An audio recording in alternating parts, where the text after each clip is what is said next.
There is no single undertaking worth $5 billion that isn't broken down into a number of fundamental deliverables that have to be coordinated to get the business outcome you're trying to achieve. Yeah. So once you reach a certain size, it's almost certain you're dealing with a program. Now, if you don't understand that, what you end up doing is putting a project structure in place, meaning that you've got a board at the top, and then you've got various big work streams, very large work streams, and under each of those you'll have other work streams, and they're all run by hopefully competent project managers. But a number of things impact that arrangement. The first is that board at the top, it's been swamped with decision-making requests. What do you want us to do about this? What do you want us to do about this?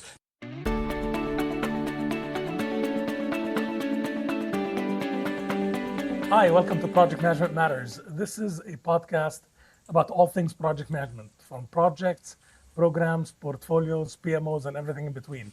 We are interested in connecting with leaders in the field and hearing about their journeys and the exciting projects and programs they've led. Today, I'm joined by Ross Garland. Ross, welcome to the podcast. It's great to see you. Thank you very much, Philip. It's great to be here. So Ross is a leader in the field and is focused on the topic of governance. I think you've done it for about 30 years, if I'm not mistaken. Is that right? Too many years. These gray hairs, a testament to how many years I've been working in the governance field. Indeed. One of the things that's interesting is we did not run across each other until recently. A few months ago, I got an invite to participate in a Megaprojects Summit, which was a virtual summit, and I participated in a PMI Fellows panel, and it was quite an event. Enjoyed it quite a bit, and I think you're one of the organizers. Your organization led that, so I'd wondered if we start there, because I think it's an interesting conference, interesting topic. So maybe you can share a little bit about that and how that came about, and what some of the outcomes that you were able to see out of that conference. Yeah. So we were very lucky in that we were joined in the conference by perhaps the biggest name in projects, and particularly mega projects worldwide, which is Professor Brent Flyvbjerg. He's from the Oxford. Is it the Oxford Business School? I can't.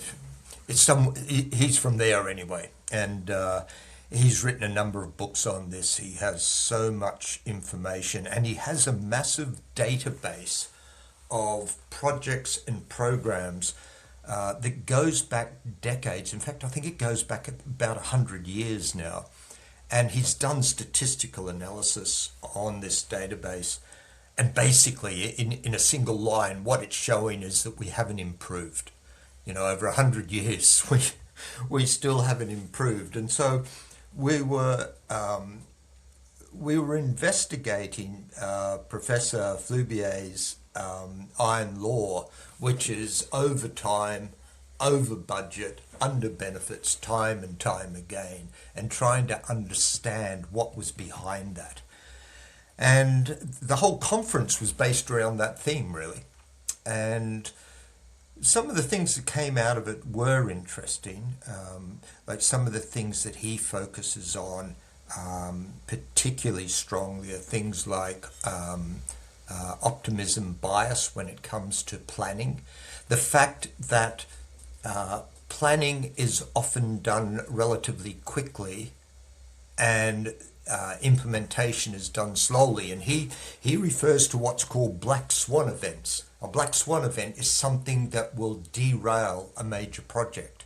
And he's saying the longer your project is, statistically, the chances of a black swan event derailing it are quite high. So his mantra is think slow, act fast. In other words, spend your time planning, and only when you've got the planning to the extent that you've eliminated the majority of the risk, then act and make sure that implementation is fast. I was wondering, as you're talking about this think slow, act fast, you've been a leader across many geographies and you're quite well traveled in your career. I wonder, based on your experience, do you think that there's any cultural aspect to this? In other words, in certain regions in the world, do you find that there is more room to allow for that thinking and giving the space to the leaders to think long before they act? Or is there a global bias towards quick action? There are cultural differences when it comes to governance, for instance. So some cultures are far more collaborative and work in a more collaborative fashion than other cultures, which is not necessarily a good thing all the time. You want collaboration, but if everyone just keeps talking together without driving a project forward, then that's not so good. But in terms of the difference that different cultures bring to project delivery, both the planning phase and the implementation phase, what I've found is that there aren't major differences. So, for instance, I've worked with with a multinational mining company, and I expected them, because they spend billions and billions on their projects, and I expected them to be pretty well focused on delivering good business outcomes, but they weren't. They were focused on delivering assets. And a good business outcome and delivering an asset are two different things.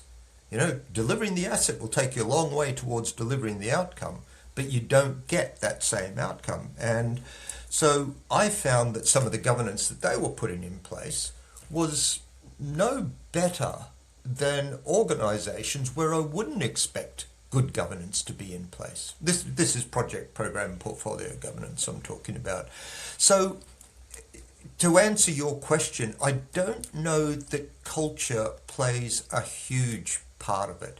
It does sometimes when you're trying to put good governance structures in place. Cultural differences might come into play then. But the same problems always arise, Philip. And, one of the fundamental problems is dealing with turf protection. Governance is all about who owns outcomes, who owns the asset delivery, and so forth. And so you're talking about people's power bases inside organizations. And sometimes you can end up putting in place governance structures where they feel threatened. They shouldn't do, but they do. And so that tends to be one of the biggest issues with putting governance in place. It's the personalities you're dealing with. I love the example that they used about the mining company. Do you find that there are differences perhaps across industries, or maybe the size of the project or the program instead of that, in terms of that bias of acting quickly or thinking, taking that time to think? Think slowly, act quickly. No, I don't. I don't think there are, to be perfectly honest. There's always an assumption that organizations that are delivering the biggest projects are the best at delivering big projects. I'm not sure that that's the case. No. I don't think it's the case. And, I've seen very large projects where, and it's not just when Brent Flyvbjerg talks about think slowly in the planning phase, take your time in the planning phase and get it right. It's not just a case of thinking slowly. You've got to think about the right things. And one of the things that quite often gets pushed to the background is the outcomes that you're actually trying to achieve. Mm-hmm. And that's why you're investing in the first place. And yet these things tend not to be discussed. Conversations very quickly go from delivering a business outcome to delivering an asset. Yeah. And the focus then becomes on the asset delivery. And that's a major issue. One interesting aside that I have related to this, as you're talking about thinking about the right things, I would add to this also having the right people and basically ensuring that the right type of expertise is involved.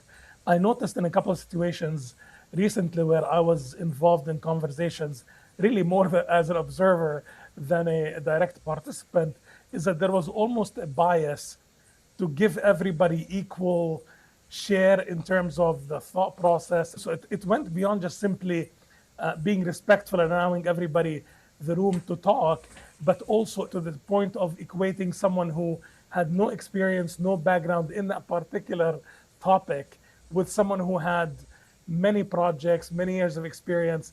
And I think that that could be a general risk when you're kind of, in that planning stage where not all votes count equally, as it were, when it comes to, planning, risk management, and that sort of thing. Well, you've got to have the right people in the room. When you're designing a governance framework and you're working out who should be on what committee, you don't just select people from the organisation. You select the people that have a need to be there, a need to be in the room. What's interesting is that sometimes, it's always important to make sure that the main committee is chaired by, owned by a business person, because you're investing to achieve business outcomes. But quite often, the criticism that approach gets is that, well, that business person doesn't have the experience in project delivery. And you're saying they should be chairing the program board or the project board. And it is an issue, but the answer is not changing the person. The answer lies in supporting that person to be successful, because they may not know about how to deliver a project, but what they do know about is the business that this investment is going to enable. And that's important. So support them with the delivery side of things, and but don't replace them, because then you're losing business from the conversation. Very interesting. Are there other insights or maybe some other things that surprised you in terms of the topics that came up or the participant feedback from the event, in addition to the fact that perhaps we haven't gotten as good as we'd like to, or haven't even improved as much as we thought we did? Yeah, one of the things that does come up, I think very few organizations have cracked that ability to have the strategy of the organization translated all the way down into the projects and programs that enable that strategy to be implemented. So that strategic alignment, as it's referred to, everyone speaks the talk, but not many organizations walk the walk. They don't actually achieve that. A lot of people don't know how to achieve that. So there's actually a technique that you can put in place that enables that strategic alignment, but it's hard and it takes time for an organization to put this in place.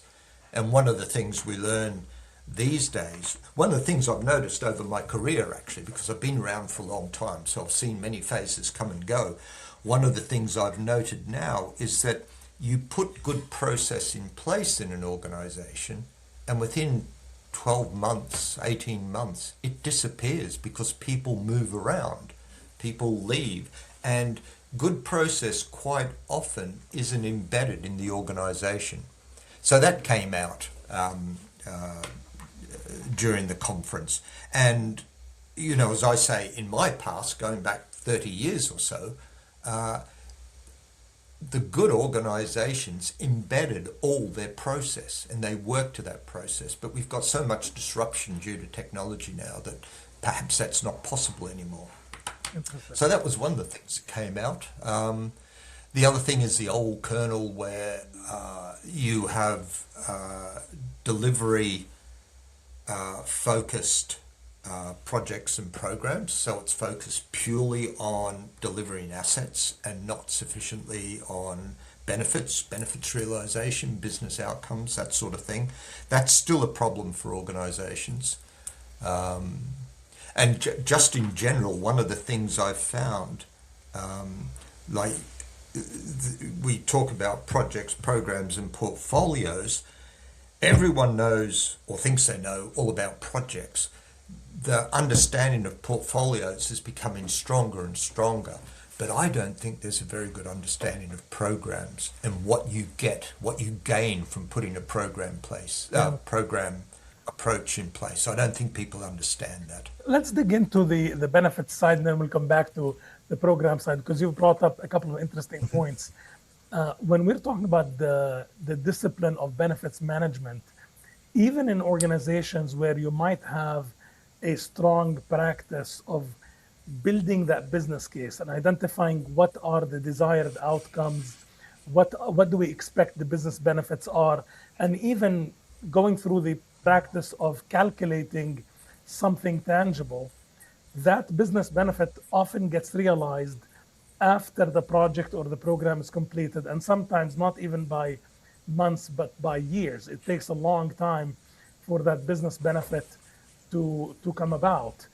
Do you think that that plays a role in perhaps that organizational, for lack of better words, amnesia, where the project team or the program team is done, they close out, they transition, and the organization does not have that governance in place specifically for benefits realization to hold itself accountable, let alone the project or program team? Yeah, definitely. And there's two factors at play there. The first factor is it's the project team. When a project team disappears, the project's finished, it's commissioned. When they go, part of their role prior to leaving, and not just, in the last couple of months of the project, but over the life of the project, was to embed the whole concept of benefits realization into the business. That's part of their job. So the business should be primed to measure benefits as it goes forward, because the business stays. They're the operations. They operate the assets that have been delivered. So that's the first factor. And I don't think that's happening enough because, again, the project people are focused on delivering the asset. Benefits is secondary to them. And that's why it's important. If you take a program approach, this is another thing that a program approach will give you. It will give you business people in the program whose focus is on benefits. So that's the first problem. The second problem is the business case itself. And too often the business case is used as a tool to get funding. And as soon as the funding for the project has been achieved, you never see the business case again. And if you don't see the business case again, chances are you're not thinking about benefits. How can you? So not managing the business case is one of the biggest flaws that you see in suboptimal outcomes from a project or a program. Yeah. The business case has to remain front and center. The business case is a funny one. I think to an organization that I came across a few years ago that specialized in helping organizations build business cases. And one of the criticisms that I'd heard about was someone who said they didn't see a business case they didn't like, meaning that basically every business case was a good one, and they weren't really implementing a proper discipline of actually filtering. It's almost like that, the case of home appraisals in the US. Hardly any home appraisal comes in outside of the norm because everybody who is involved in the transaction has a vested interest in closing the deal. So it's almost like that positive bias that you see. So I'm glad you brought that up. Yeah, well, I sometimes think that one of the signs of a good delivery organization is that it does turn down the odd business case, because a business case that says a project isn't viable is a good business case. Yeah. But as you say, you never see that. You never see it. The thing being, I was just going to say, Wolf, that it's not, people sometimes think of the business case as that big document towards the end of the development phase, just ahead of deciding whether or not to go forward with the project. Don't forget, the business case should start at the very beginning of the project. A strategic business case, high level, not much detail in it because you don't know the detail. And it's at that point when hard decisions can be taken without a significant sunk cost. So as the business case develops, those early development stages are the opportunity to say, this really doesn't look like it's going to work. I agree. And I think that the second aspect of this also is the need for ongoing management of the business case. Because as we administer changes to the project or the program, and we have a strong emphasis on configuration management, where the requirements and specifications change, that has an impact on the business case. And sometimes people tend to forget that. They make all these changes to the scope and the delivery, and then the business case tends to be left in the dust without having to look at, when we changed everything, how could we still deliver to what we promised in the beginning? Yeah, one of the things we push very strongly in P3G is that any change to a project, any change that is put forward for a project, has to be measured against the business case, has to be assessed against the business case. So if you are going to cut the budget by 10% at some point during the project, that has to go back to the business case and say, well, what are the impacts on the reason we're doing this project in the first place, the business outcomes we want to achieve, the benefits we want to achieve, what's the impact on the schedule, what's the impact on interdependencies, constraints, and so forth, because that's the only way to determine whether that change is feasible or not. And it will have an impact. All changes will have an impact on the business case. One of the primary role of the project sponsor or the SRO is to manage the business case. When I was doing training courses on project management, we always asked the same old question of who is ultimately accountable for the project. And I was always surprised by the number of participants who would say the project manager, instead of really understanding that it is actually not. It's the project sponsor, because they are the ultimate customer, the person who's financially responsible, and they have to live with the outcome, whether they own the asset or own the product that's being built. The project manager, in most cases, is probably on to the next project or the next program, and it has to be that business ownership that often is lacking. I want to ask a little bit about another comment you just made earlier about the practice of program management. You kind of alluded to this, and I think that this is one area in the industry that is still gaining more understanding. And sometimes I see instances where on paper the distinction between project and program is clear, but in practice inside the organizations perhaps it's not so clear. I wanted to give you an opportunity to kind of share some more and loop back to your comment about program management. Yeah, I see quite often the concept of what's referred to as a complex project. Yeah, so you have projects and then you have complex projects.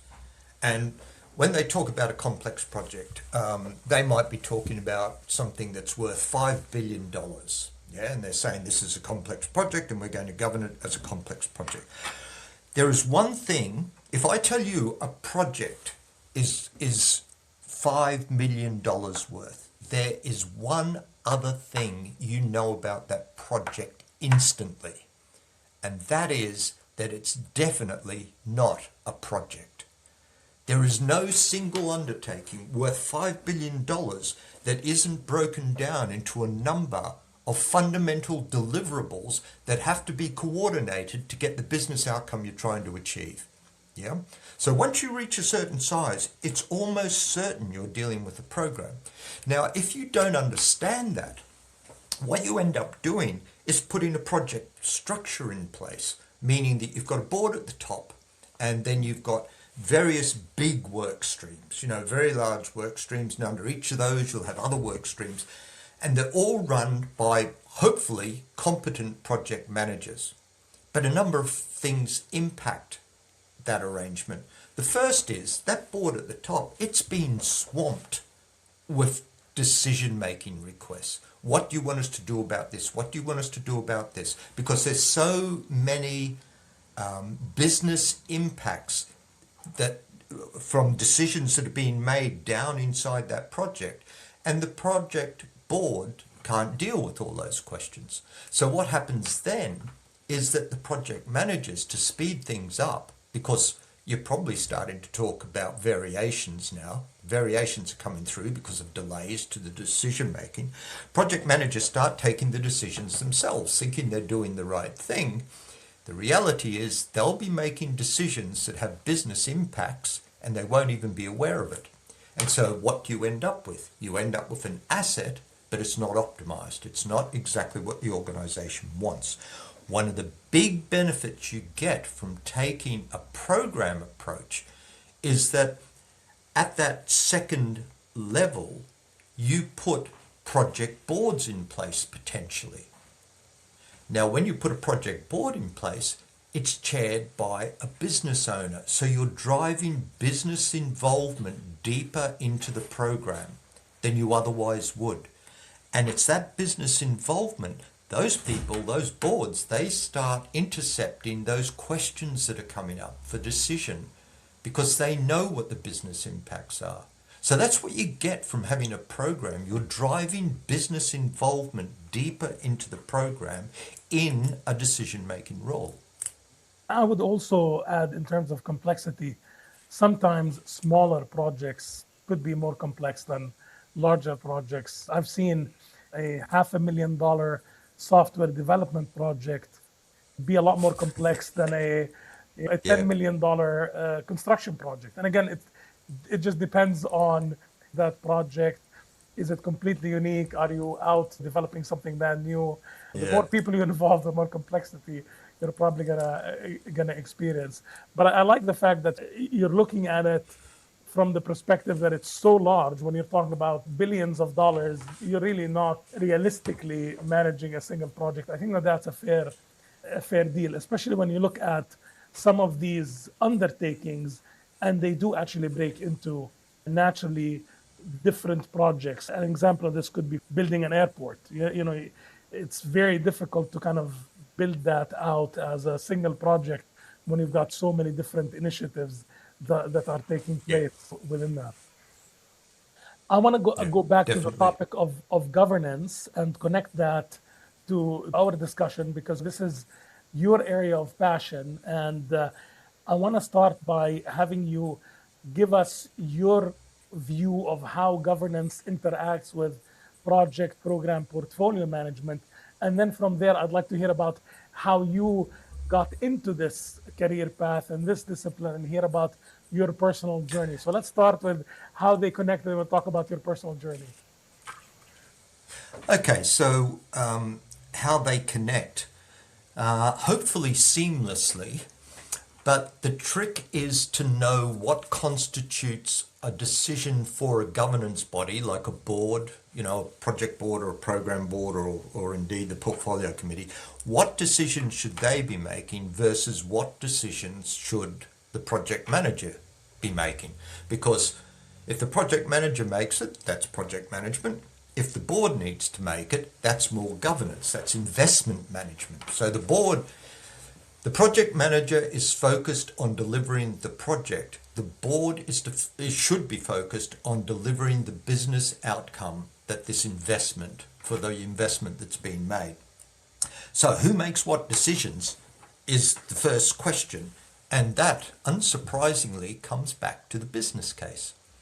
So once the business case is agreed, the concept, you'll have heard of the concept of management by exception.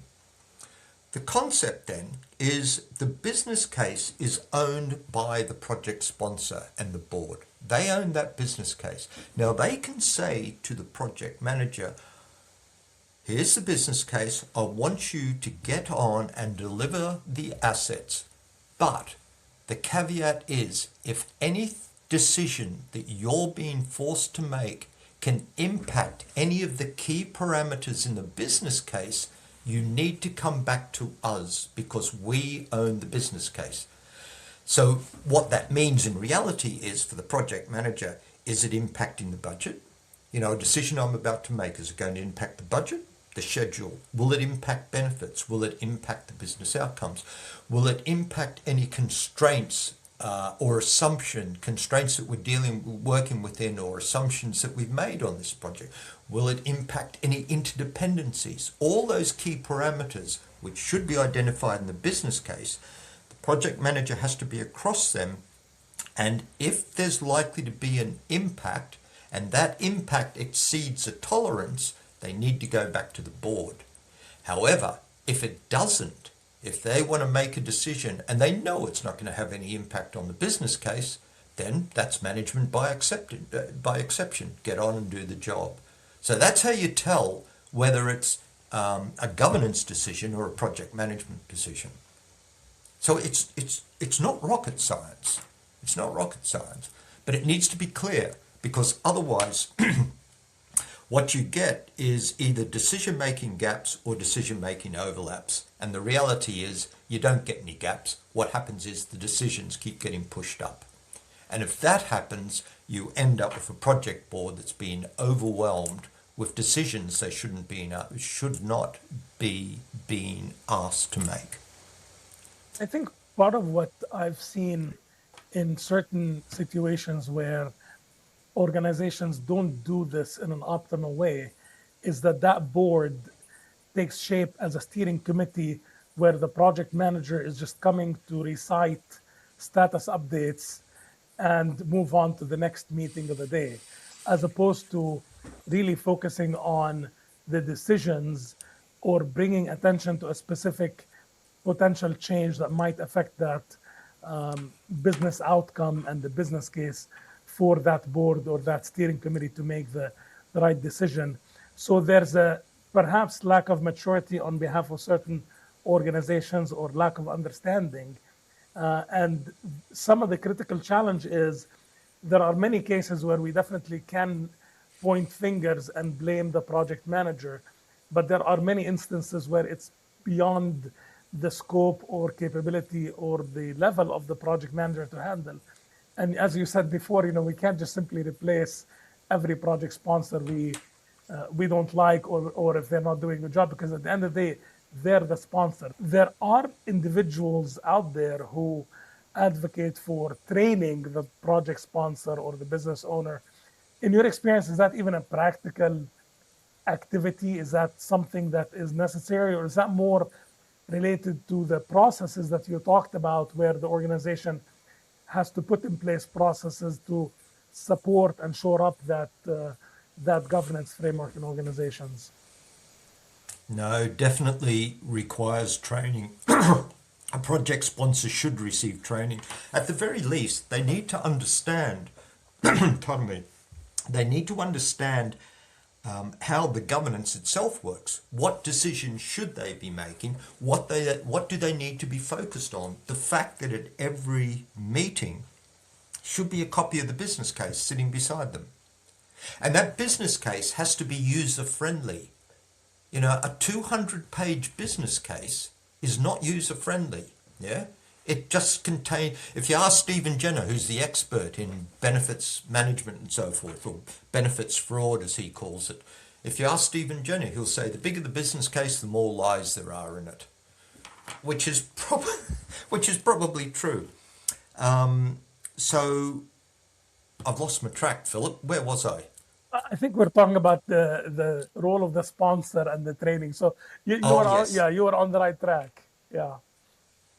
Yeah. So no, the sponsor, I think, does need training, and it can be very beneficial to a sponsor to have training. But remember too, the sponsor sits there usually as the chair of the project board, not always, but usually the chair of the project board. But the other people on the project board, they're there in a decision-making capacity as well, and they're there to support the sponsor. And the person who sits on their right, the first person who is chosen to sit on that board, will be the delivery person.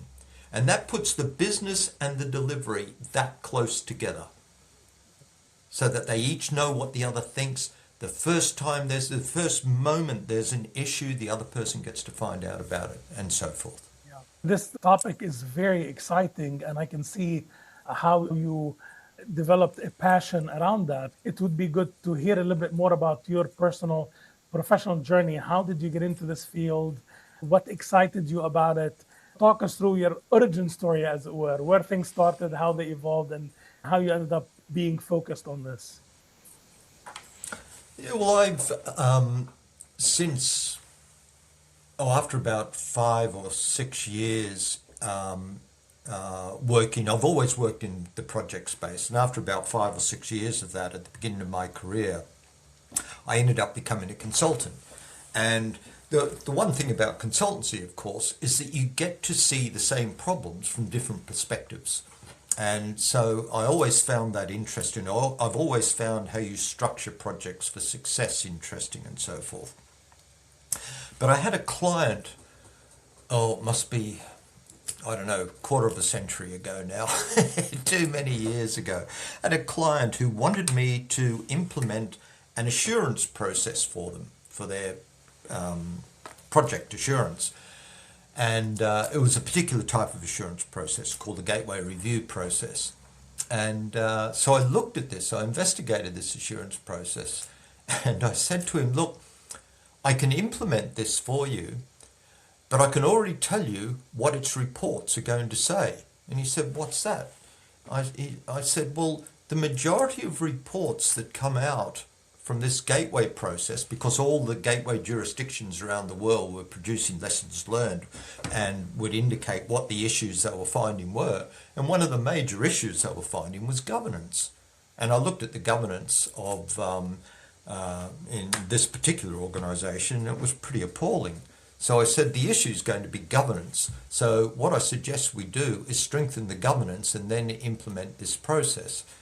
And that's how I started to get involved in it. But the interesting bit then is, well, where do you start? And I'd worked with Prince 2 as a project manager and a team leader in different projects. I'd worked with Prince 2, so I went to Prince 2 and looked at its project board. And the Prince 2 concept was you had the project sponsor, I think they call it the project executive, don't they?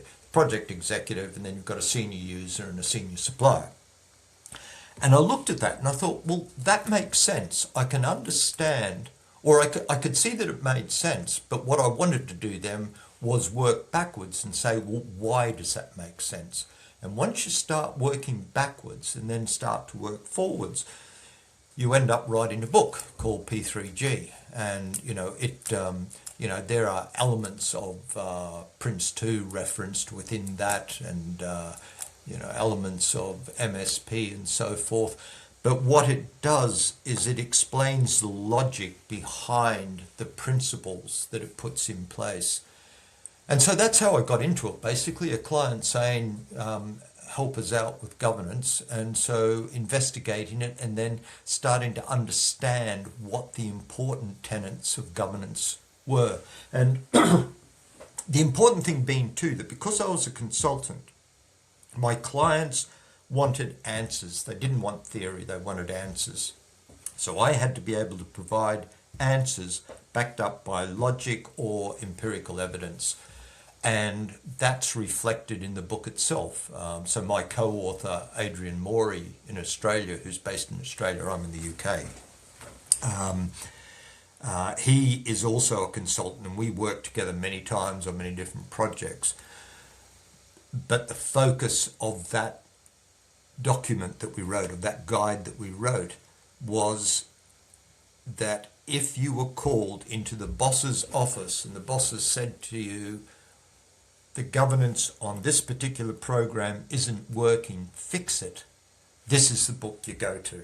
It will tell you how to fix it. It will tell you what's going wrong, because there's a whole lot of information in there about the common issues with poor governance. And it's been a decade now since I've seen an issue in governance that I haven't seen before. So many organizations in so many different sectors make the same mistakes. I appreciate you sharing a little bit about that. I want to go back a little bit further back and hear a little bit more about how you got into project management, the project management space. Is this something that you always aspired to kind of get into, or were you an accidental professional in the field like many people are? I was sort of an accidental practitioner. I think what I found, Philip, was that, pardon me, my voice is going a little bit. What I found was operational activities I found a little bit tedious. I'm just not that sort of person. I wanted things that started with a problem that you could structure and then, develop that structure further. And that really is the basis of project manager. Now, I will make a confession, Philip. I was not a good project manager because the minutiae of everything you need to put in place in project manager, that doesn't suit me at all. I prefer the bigger picture. I prefer being able to draw boxes on a page and how is it going to relate to this box and so forth. That's the type of person or the type of skill set I have. So my greatest gift, I sometimes joke that my greatest gift to project management was getting out of it.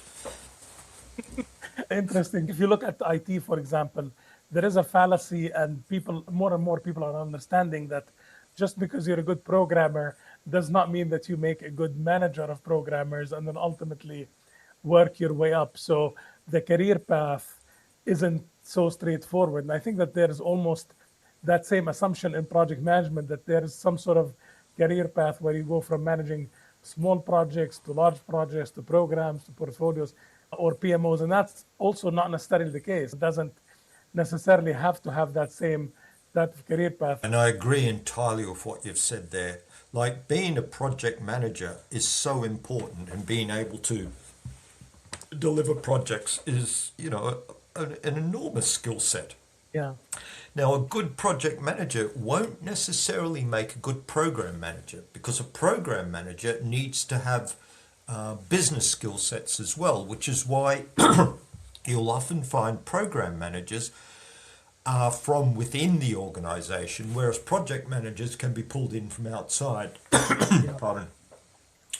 As far as portfolio management is concerned, that is an entirely different field, an entirely different skill set required. So there's definitely no escalation or development from project manager to program manager to portfolio manager. That's not the way it works at all. Indeed. And that's not to say that one could not progress through these different focus areas or roles, but it doesn't have to be an expectation that someone has to come from the trenches of project management if they're going to become a portfolio manager. So I think we're in agreement. No, exactly. Yeah. Exactly. It doesn't mean you can't be a project manager who becomes a portfolio manager, but you need other skills as well as project management skills. Okay. I'm curious, there are certain focus areas, both in the field and even within PMI, for example, are very much top of mind these days. The impact of AI on not just the world, but specifically also on project management, the evolving nature of agile and how things have evolved over the past few years. And when you look at technology and the technology projects, the topic of product management and its relationship to project management. And the reason I bring those up is I want to kind of look at them from the lens of governance. How has the thinking that you've had about governance changed or remained the same as you see the introduction of Agile a few years ago, now dealing with AI and also with product management, specifically related to technology projects as well? I'd love to hear a little bit more about your thoughts on this. Okay, well, let's start with Agile, because they're three very different areas. If we start with Agile, Agile is basically a delivery philosophy almost, isn't it? It's not a methodology as such, although there are various methodologies that are based upon the Agile concept. But the reality is it's still about delivery. So you're talking about delivering assets when you use Agile. The fact of the matter is that you still need to have governance in place. Pardon. You still need to have governance in place, whether you're using Agile or whether you're using Waterfall or whether you're using a hybrid arrangement. The governance still needs to be there. It might be implemented slightly differently to take account of Agile's particular approach. So, for instance, you might have to schedule board meetings more to meet the needs of the agile team rather than to meet the needs of the board members, if you know what I mean. So you'd be focused on those agile sprints. And you would use, you could potentially use agile sprints as an endpoint at which you then have a board meeting to say, well, what have we achieved on this sprint? Where's our product at? How much more money do we wish to spend over the next 6 months? And what will we achieve if we do that? So you still need the governance, whether it's agile or any other approach. So that's agile. So it's an impact, but it's not a huge impact. Yeah, the principles of good governance, the 10 principles that we state in P3G, they are exactly necessary for any type of project delivery. If I may interject, I would say also the fallacy of adopting agile is there is a misunderstanding by certain practitioners who think if we adopt agile, we don't need to do as much planning. And what you find actually, it's almost the opposite. It requires even more planning than a waterfall approach. So it's that fallacy that gets people into trouble, because it almost is an effort to just embrace, do whatever you want, and then we'll check in after a few weeks or a month or whatever. And that's not really what agile is all about. That's in fact the opposite of what you're trying to achieve. Yeah, and some teams tend to use agile as an excuse for being document light, not doing the planning, not doing the business case. I've even heard people say, "Oh, we're agile, we don't bother with business cases." To which the response is, "But it's not your money. How are you justifying spending this money?" Yeah. So you've got to have a business case. So yes, I agree entirely with what you say there, Philip. Yeah. Now, from a product perspective, now I admit I haven't got the same level of experience with product management that I have with project management. But the concepts, from what I've seen, and I have dealt with organizations in the governance space and trained organizations in the governance space who are focused on products, and the principles again remain the same, because after all, a product is just another asset, and you're developing that asset in order to get various business outcomes. So the principles of P3G remain valid. The other area that you mentioned, Philip, was AI, which is the word on everybody's lips at the moment, isn't it? AI will be a factor in governance going forward. There's no question about that. And I could see AI, given the right inputs, could develop a governance structure for a particular project or program or whatever. I would always treat that as being the first cut. The first cut of the governance structure, and then working around, what needs to change to make this right. The problem will be, first up, you've got the personalities involved, and they always impact governance arrangements. So while you might start off with the perfect model of governance, the reality is at some point you may have to compromise on particular areas because of the personalities involved. And I don't think AI is now at the point where they can take those sorts of things into account. So yes, it will be a feature of developing governance at some point in the future, not too distant future, I would say. But you're still going to have to, well, there's two things. You're still going to have humans who do subsequent checks on it.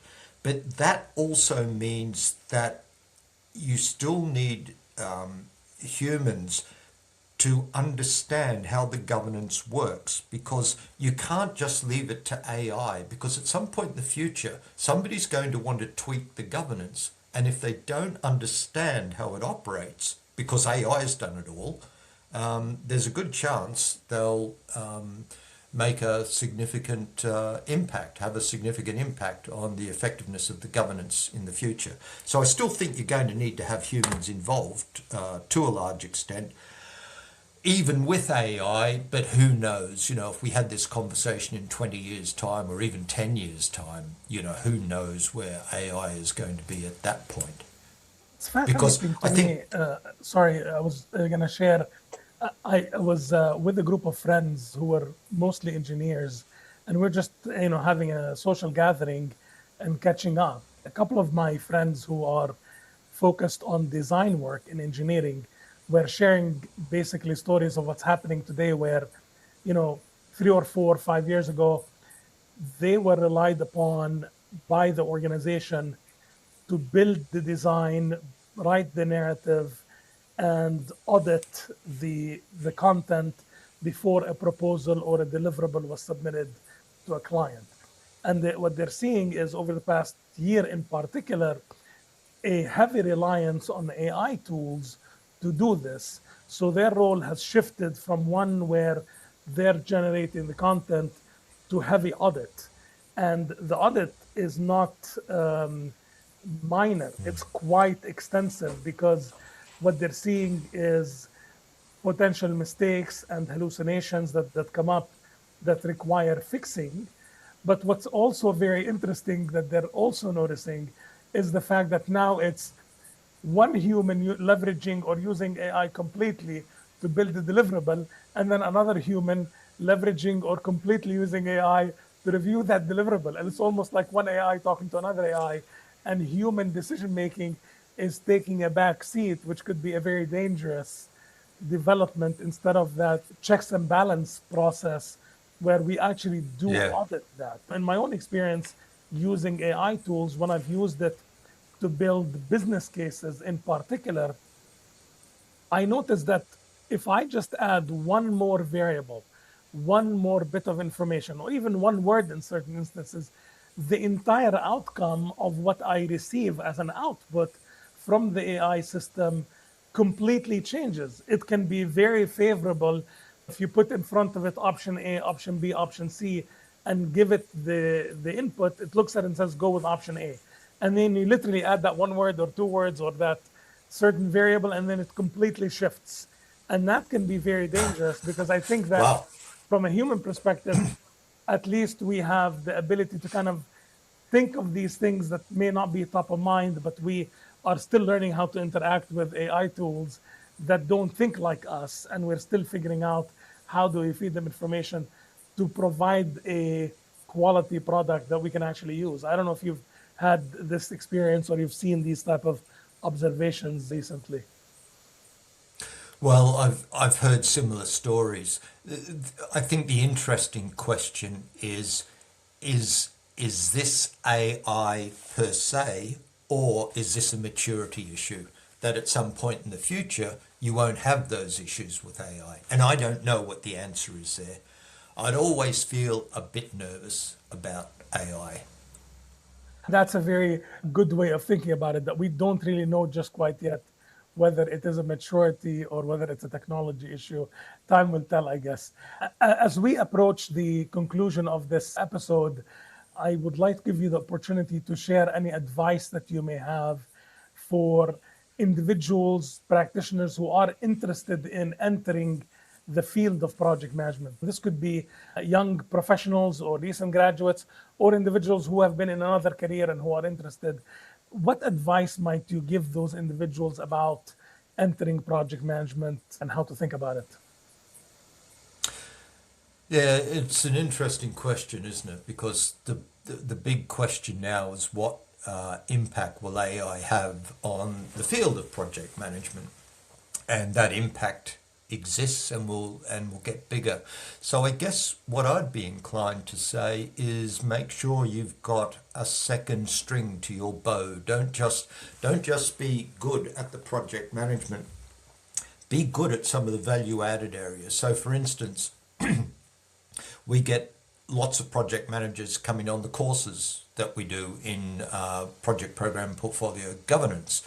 And the reason they come on those courses is that I say to them, When a project goes wrong, and you made this point earlier on, Philip, quite often it's the project manager that's pointed at.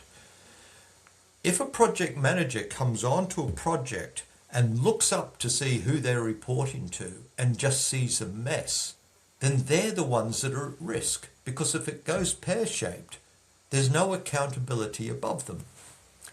So they need to understand governance. So at the very least, they can say to the organization, look, you need some proper investment governance in place on this project. And I would suggest that that might be an area that they could get involved in, understand it better, but definitely don't just have one string to your bow. I think you need more than just project management now. Great. Ross, I want to take this opportunity to thank you for being part of this podcast. I've enjoyed our discussion and hearing about your perspectives and your background. For those of you who've been on the podcast with us, thank you, and have a great day, everybody. Thanks. Bye-bye. Thank you very much.